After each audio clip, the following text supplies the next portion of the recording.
Teka lang, kikita nyo ba yung bundok na yan guys? Yan ang pupunta natin ngayon dahil doon tayo manghuli ng palos. Ito mga tropa natin guys, pakita natin ito. Yan, tropa natin yan. Yan, apat lang kami ang pupunta ngayon sa bundok. Para enjoy naman, mas marami, mas enjoy. Yun ang gusto natin. Kaya let's go!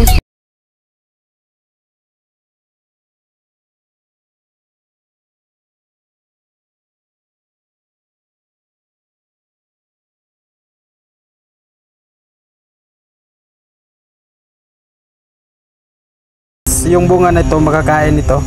Ito matamis to. Yung buto lang niya sobrang magtigas. Yung ano lang laman yung kunin mo. Tapos balatan mo muna. Yung kulubay po yung tawag dyan sa amin. Masarap din yan pag nasa bundok ka.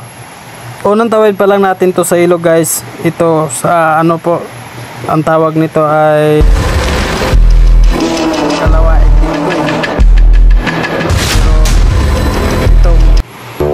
Una pa lang to, marami pa kasunod nito bago tayo makarating na Mount Kitanlad kasi maganda dun.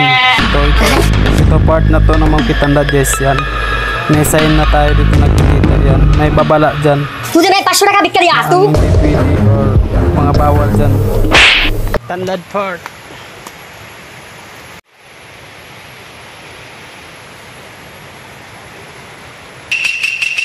Tangan na naman natin tumayo dito sa kabilang ilog guys. Ito maganda rin to. You know, malinaw lahat ang tubig dito, no? Kahit maulan. Pag dito talaga sobrang lamig yung tubig, malinis.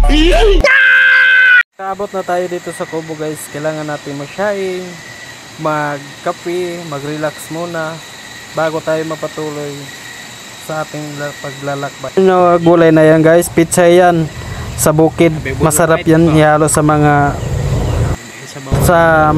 isda. Tapos natin mag-relax guys, check na tayo sa time natin kasi mag-aalis na tayo. Alauna na po yan ng oras ng umaga. Kasi ano time check. Kailangan na natin lumakad ulit paakyat sa bundok. Ito pahingahan lang to dito. Kaya alauna yung punta tayo sa taas kasi ano manguha tayo ng mga palaka para may ulam tayo sa umaga. Kaya kailangan natin gabi tayo pumunta. Ito na guys, umagahan kami sa tubig.